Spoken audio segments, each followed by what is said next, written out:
నేను చేసే వంట మచ్చిపూస అన్నం అండి. ఇది అరబీ కంట్రీలో కొంచెం ఎక్కువగా చేస్తారు.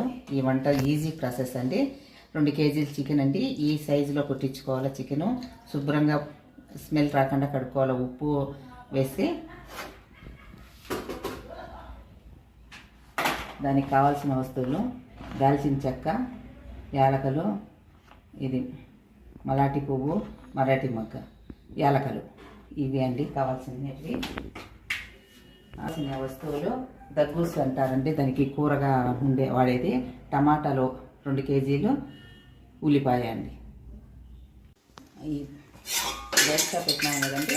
ఒక 2 గంటలు అంటే ఒక కూర గంటతో 1 గంట ఆయిల్ వేసుకోవాలండి. ఆయిల్ హీట్ అయినాక బిర్యానీ ఆకండి ఒక 5, దాల్చిన చెక్క, మరాఠీ మొగ్గ, పువ్వు,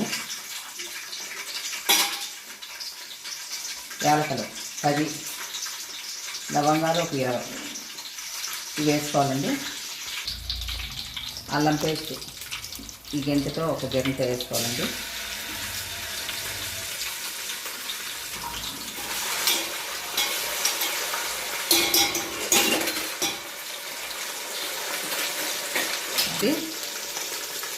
ఇది కూడా ఈ గంటతో 2 వేసుకోవాలండి. పచ్చివాసన అంతా పోయే దాకా వేయించుకోవాలండి. ఈ కలర్ వస్తుంది.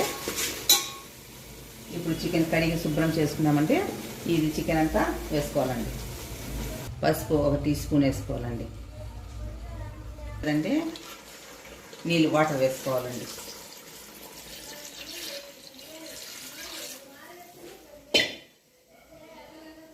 రుచికి తగ్గట్టు సాల్ట్. ఈ బాస్మతి రైస్ అండి. ఈ హోల్ నిండుగా 1 కప్పు వేసుకోవాలండి. చికెన్ అంతా ఉడకబెట్టుకున్నాం కదండి. చికెన్ సపరేట్ తీసేసుకోవాలి, వేసుకోవాలండి. రైస్ 1 కప్పు కదండి. ఈ వాటర్ చికెన్ వాటర్ వచ్చి 2 కప్పులు వేసుకోవాలండి. ఈ చికెన్కు పుయ్యాల్సినవి కారపొడి, ధనియాల పొడి, పసుపు, అల్లం పేస్టు, మిరియాల పొడి, టమాటా సాస్. ఆయిల్ ఒక 2 స్పూన్లు వేసుకున్నానండి.